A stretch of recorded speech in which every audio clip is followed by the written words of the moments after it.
Tuhan berfirman dalam banyak kata di kitab-kitab suci.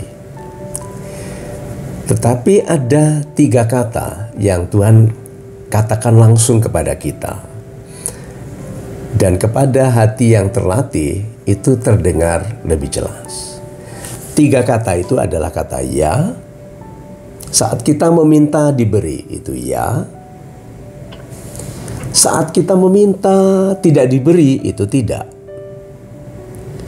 Tetapi repotnya, kita itu ada keinginan, ada kesungguhan, sehingga kadang-kadang kita tidak mengenali kata tidak. Menolak kata tidak. Karena penolakan ini tidak tercapainya yang kita inginkan, kita artikan sebagai kata belum dari Tuhan. Memang 3 kata itu. Ya, tidak, dan yang paling sulit adalah belum. Sehingga kalau kita melihat bahwa upaya kita untuk mencapai sesuatu sebagai sia-sia, lalu kita menolak menerimanya, itu berarti kita bilang belum.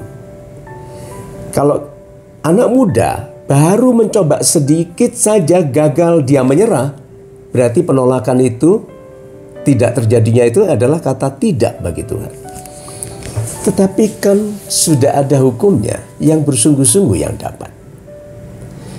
Berarti orang yang bersungguh-sungguh adalah orang yang bijak mengetahui urutan tidak ini adalah belum. Sehingga dia bersungguh-sungguh di dalam penolakan, kegagalan, kesalahan, kerugian. Dia bersungguh-sungguh. Dan akhirnya berhasil, berarti semua tidak ini dianggapnya sebagai cara Tuhan menyuruh kita, menyuruh dia untuk memperkuat diri. Dan terbukti, ya, tidak, disunggui, tidak, disabari, tidak, yes, berhasil. Nah, yang Tuhan tanya itu loh, apakah kamu tidak berpikir? Dari dulu tidak. Orang tua bilang tidak, teman bilang tidak, motivator, konsultan, pemuka agama, gurunya bilang tidak, diteruskan. Berarti ada jebakan pada semua sikap. Sikap bersungguh-sungguh bertahan itu ada jebakannya, yaitu bertahan di dalam kesalahan. Bertahan di dalam dosa. Itu jebakannya.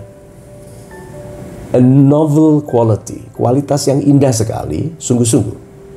Tetapi menjadi tidak cerdas kalau kita sungguh-sungguh di bidang yang salah. Jadi kalau Anda lama menginginkan sesuatu dan tidak diberi, mungkin pertanyaannya gunanya apa? Anda bertahan demikian lama itu gunanya apa?